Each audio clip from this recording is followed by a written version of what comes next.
and welcome back to Deep Thoughts 999 series. A man just jumped through a strange-looking door, and we have no idea what's going to happen next. Yeah, but at least he got rid of his hostage, so that's good, right? Yeah, Clover is safe. That's a very good thing. Yeah, that's a good thing. That's a good thing. Kind of weird that he picked 5. Like, he had 2 other choices, but I guess 5 would have been the one that required the least amount of people? Let's see. Well, no, because he could have gone through another one with just him and another. Well, he probably, but, yeah. He probably could have, but let's see. The number 4 door, if he was going to go through the number 4 door and he kidnapped Clover, let's see. No. Well, he couldn't have done that because that makes 13. Yep. So, he had to go through the number 5 door. Oh, yeah, because I keep forgetting the fact that he needed to go with Clover because that was his hostage. Because I was thinking, couldn't he have taken someone else's hostage? But he went with Clover because, like, she literally walked right up to him. Like, why not? And she's also probably the weakest. Physically. Like, if he had tried to kidnap 7, I'm pretty sure that would have not gone over that well. But, in any case... Sounds like he's in quite the pickle back there. Mm-hmm. Yeah. Doesn't look too good for him.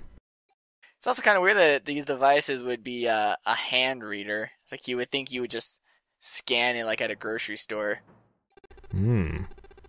I wonder. Doesn't matter if you were lied to, bro. You took a hostage. These are sort of the breaks that come with trying to break the rules of the game. Yeah, you deserve what's happening to you. It's what we call justice. Oh. Screen-shaking justice. Yeah, I mean, he did deserve something, but I'm not sure if that was... You're not sure if an explosion was worth it? I don't know, man. Explosions can be pretty relative. Maybe. I mean, as far as I know, that probably would not go over well if you made that like part of a death penalty. Might make that sentence to death, but we all know that Zero is currently functioning outside the jurisdictions of the law, and outside of morals, and common basic decency. Also, this is kind of weird too, that this lock is going to be engaged a second time. Like, it's kind of handy that, you know, after the door has been used, like, post doing all that, like, you can still open it again if need be. Yeah. That there was an example of the quote-unquote multiple choices that this game has to offer. That choice there, it doesn't really matter. Like, either the 3 pairs will work. All you have to do is just open the door. Like, the door's going to open either way, and what's behind it is going to be the same thing. It just matters on which 2 people's hands you really just want to get more familiar with. It pretty much just kind of prepares the player for what's coming up next. But that's not going to happen just yet. Instead, this is...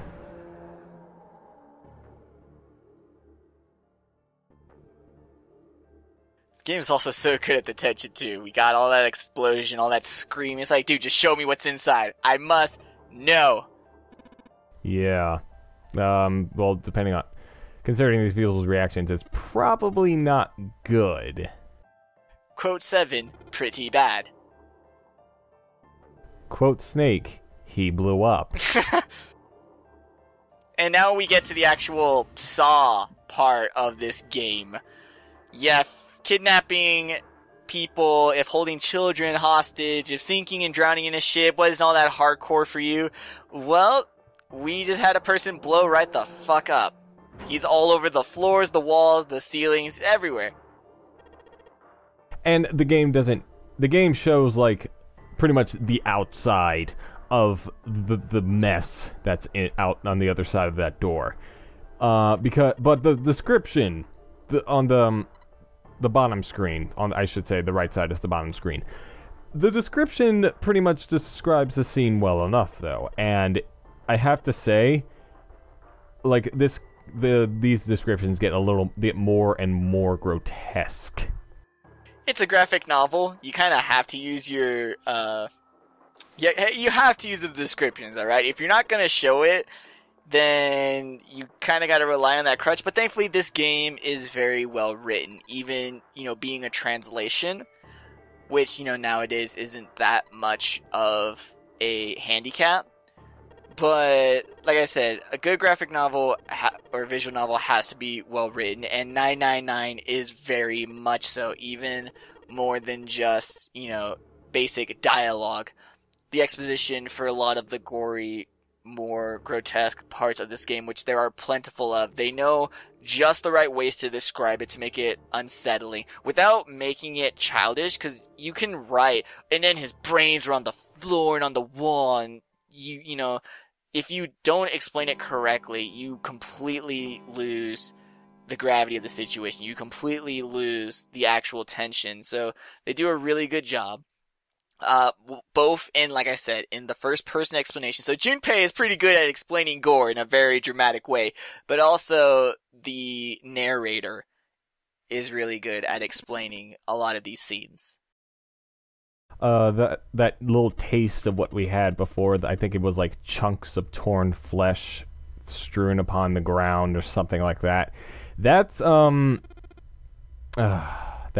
actually made me kind of I don't really get that way with gore, but yeah, I mean, I don't usually get it that way, but like if it describes the gore, then we're probably going to have a problem here. Okay, alright.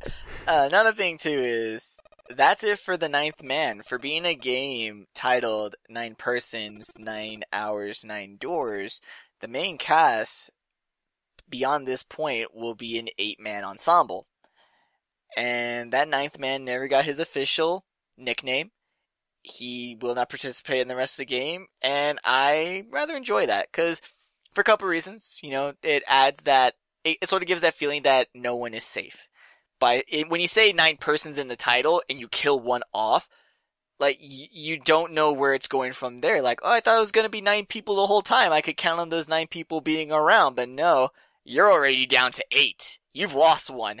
And on top of that, too, it can be a bit difficult to write 9 people. Like, you gotta give them all their screen time, you gotta give them all their talking bits, you gotta build all 9 of them, and even with that said, that 9th man is actually going to be getting some character, but I mean, like, to continue that for all the dialogue in the rest of the game, like, if I were to write this game, I would have done that. But then again, that's me. I'm a shitty writer, so that's most likely not the reason they went with it. They probably were going with the safety reason by, killing off one of your 9. Nothing is sacred. Yeah, it's basically showing that Zero means business. He is not screwing around. Like, you go by his rules, or you're gonna blow up.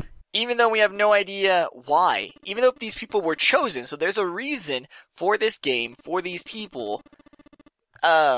He hasn't really explained what he wants out of the people. Yeah, he's given them their goal. They need to find the door with the 9 at the end. But we don't know what he gets out of that.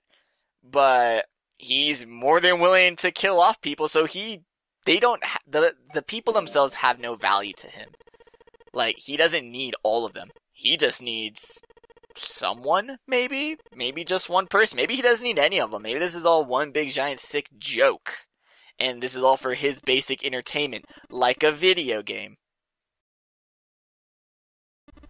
I actually never really thought of it that way, like the video game part, at least.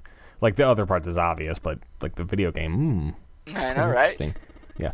And the last multiple options that you just saw, that doesn't affect the game either. It's, again, just preparing you for the actual real decision that you're going to make. So, just pointing that out there. And if you choose anything, he basically asked if, like, how the doors work, and apparently, like, people had forgotten. So you had a choice of, like, only 2 people could go through the door, or 6 people could go through the door, or everyone who verified could go through the door. It was that last option. And if you choose any of the other 2 options, you would just look like a dumbass. Yeah, that was the reason why the Ninth Man blew up, is because him, Clover, and Ace used their wristwatches, but only the Ninth Man walked through. So there's essentially two checks. There's the scanner on the front of doors, and then once you pass through the door, there's sort of a secondary check to make sure that all people who verified are present. And if not, then the bomb gets set off. And those wristwatches are actually really important, and I do know that if you had pre-ordered this game, you got your own nifty one. But it didn't have just one number, it was an actual digital watch. But I don't know, they look pretty styling. Wish I could have gotten me one. Yeah, I would have killed for that one. But apparently, like, there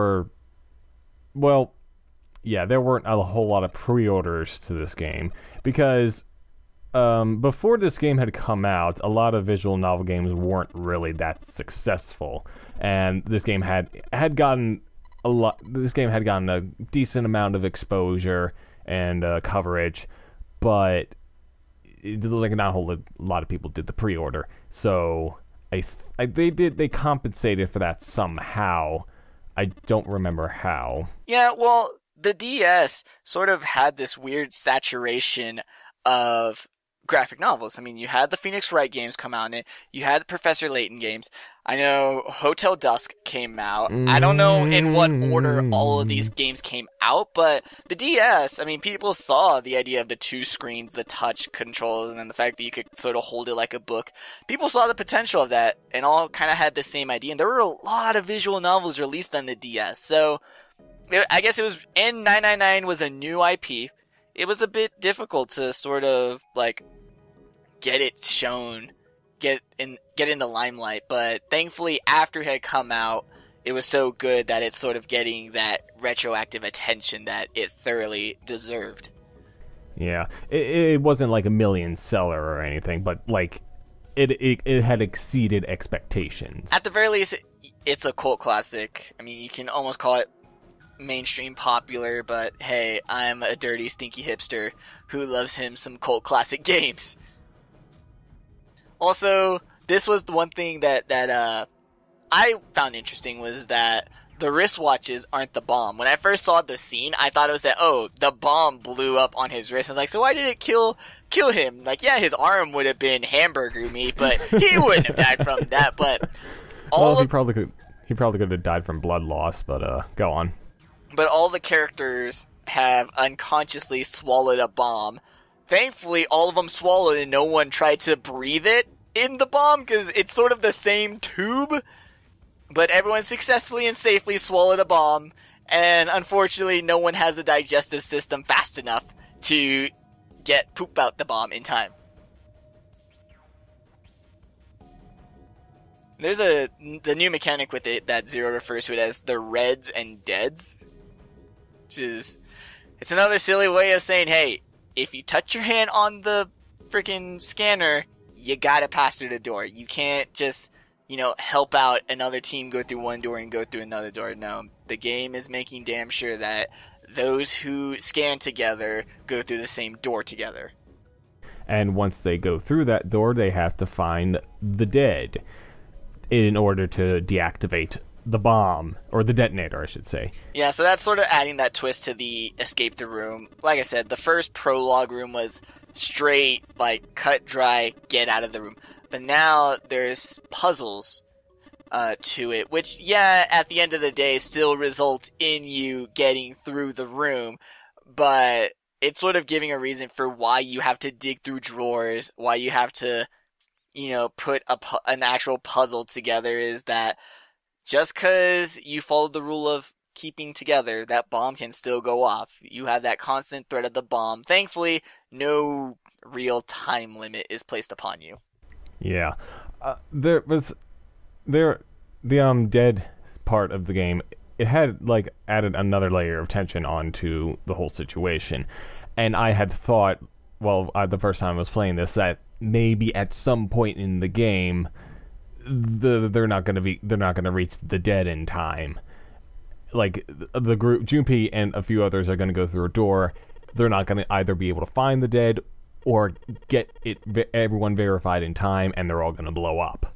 Yeah. I was actually thinking that was going to happen. And, well, it's a little too early to tell, but it's very well a possibility. Well, that's a safe assumption to make. We just saw the Ninth Man blow the fuck up, so I was ready for the game to throw shit at me where, oops, you failed this puzzle in a weird way that got you locked out of the solution, so here goes the timer. Boop, boop, boop, boom. I was ready for the game to pull a dick move on me, but that's mostly because I play really dickish platformers, and visual novels tend to not be that unforgiving, and at the very least, when shit like that does happen, more modern visual novels will be like, hey, save right here because shit's about to go down, okay? Unless you're Phoenix fucking Wright. The second one. Second one? Yes, the second one had a bad ending. Oh, yeah, it did have a bad ending. And that pissed me right the fuck off. Yeah, it did have a bad ending. God, that was a bad ending. 7's also the best because he has the best nicknames. Like, why? It does seem kind of silly that they came up with code names for numbers when the numbers themselves really do just, they work. Like, just call people a number. It works in prison. And, like, with the if it had done with the other people, like if you had called I don't know, like if you had called Lotus, who is the finely dressed exotic woman, by the way, she's called Lotus. She has the number 8.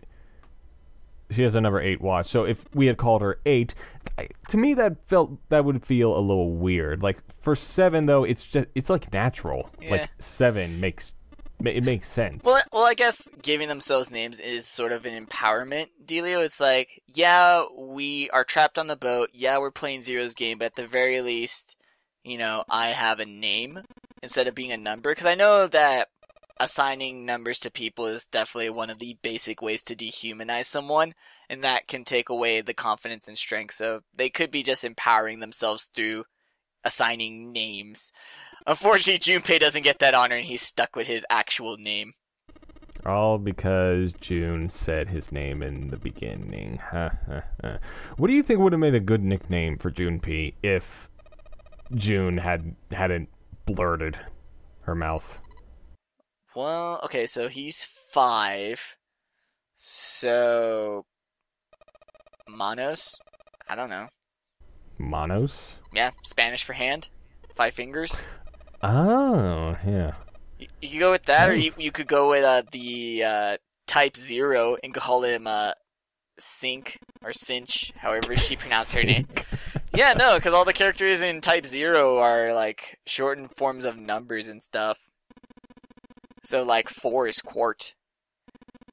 And stuff like that. And then but they're actually named after playing cards, whereas these guys are supposed to be puns on numbers. Yes, let's all go back to the bloody room. I had totally forgotten and got that mental image taken out of my head. Thank you, Santa. Thank you. Well, it's a good thing they didn't go for another grotesque description again. Yeah, I'm not too sure how squeamish our viewers are, but if you don't have a good stomach, then you may want to grab a trash can. Also, I should point out that Clover and Snake, they're siblings. Yeah. That was the other pair that knew each other. That was the one I was referring to.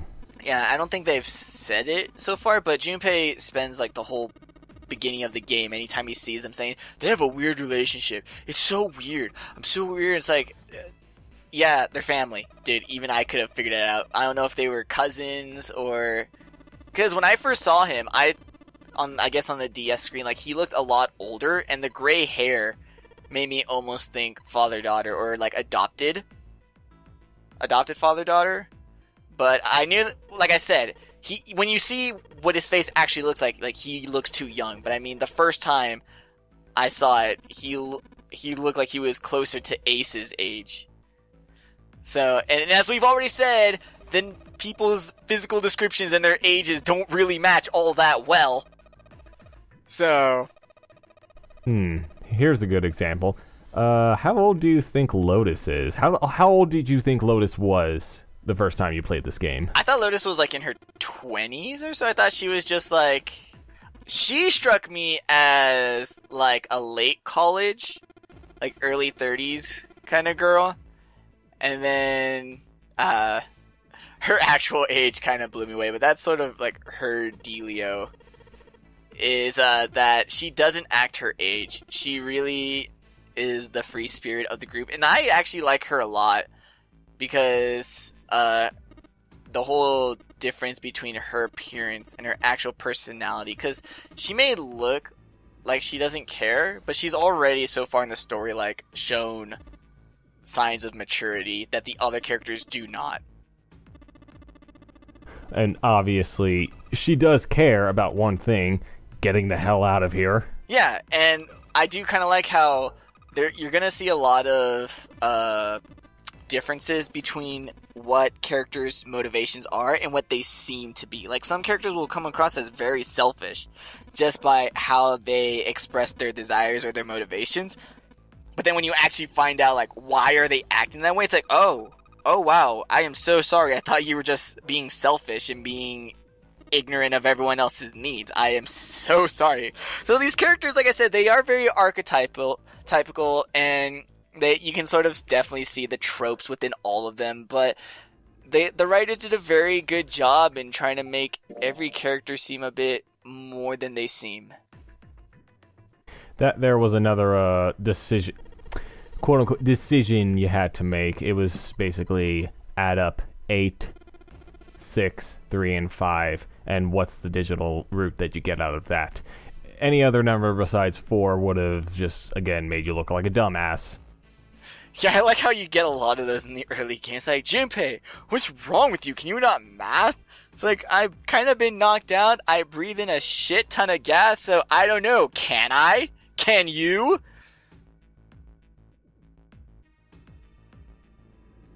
But in any case, this is the first real decision that you have to make. You have to decide if you want to go through door number 5 or go through door number 4. Right now, everyone is leaning towards you going through door number 4 because it just makes sense. It all fits together. Like, Clover can go with her brother, and you can go with June. So, you could still go through door number 5, not without some conflict, but for right now, I'm just gonna say we're going through door number 4. Yeah, I mean, we've already established some relationships. And even when the other characters are like, hint, hint, nudge, nudge, like, you should go with your girlfriend. It's like, she's not my girlfriend, God. But when even the other captives are like, you two should stick together, then maybe you should just go along with it. It's sort of a choice on, I guess if it's the first time you're playing the game, do you value the relationships that have already been preset for you? Or do you try and find more about the strangers? I think that's one sort of division you can make between these two choices. I mean, obviously, it can also be between what characters do you like, or what puzzle do you think would be easier or not.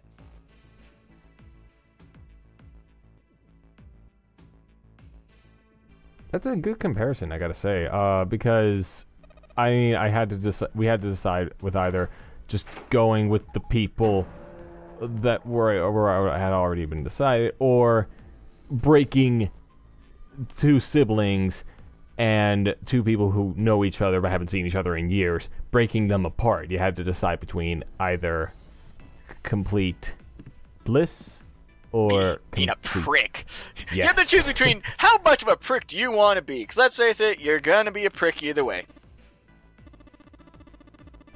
And here we get to see another beautiful look at the outside. I should emphasize outside of the dead corpse of the 9th man. Well, you say we, but Snake isn't seeing anything. Well, yeah, good point. And the game actually made a pretty funny joke earlier, like him going through and him commenting, "Do you intend to kill me?" Because they had I think it's also kind of funny too that when Clover first gets held hostage, Snake has concern in his voice, but he's like, "Are you okay?" He's like, I don't know what's going on, guys. Can someone fill me in here?" It is kind of sad though. because he's blind, for crying out loud. Yeah, but he seems more than capable. I mean, he doesn't even walk around with any sort of, like, aid to help him navigate. I mean, that's probably why he wants to stick around with Clover. That might have been my logic, was that I didn't want to break him and Clover up, because it's like, Clover's probably like his seeing eye child, or seeing eye midget adult. And so, just gonna stick to that. And June is frail as hell. Like, she just saw Bloods and Guts, and she broke out in a fever. It's like, damn, girl, there's being squeamish, and then there's like, you're like those people that say that feet gross them out, and I always just tell them, look down. You have two attached to your body. Like, I really don't get that. I will never understand people that are grossed out by feet. Ever. And as you can tell, the people who went to the number 5 door, they're safe and sound. So what Zero was saying, it's actually how it's supposed to go. He wasn't trying to divert them from what was actually happening. He wasn't lying to them. Yeah, Zero is a game master of honor. I mean, he could always just send in Cthulhu and cause madness on all the players, and then they would lose the campaign instantly, but he's laid out the rules. He's following through with them, even though they don't even know if he's watching, but we're assuming that he is. And we've seen the dire consequences if you break the rules, so it doesn't seem like there'd be any fun in, lying about the rules. Well, that'll wrap it up for this episode of Deep Thought. We'll see you next time when we go into the number 4 door. See you then.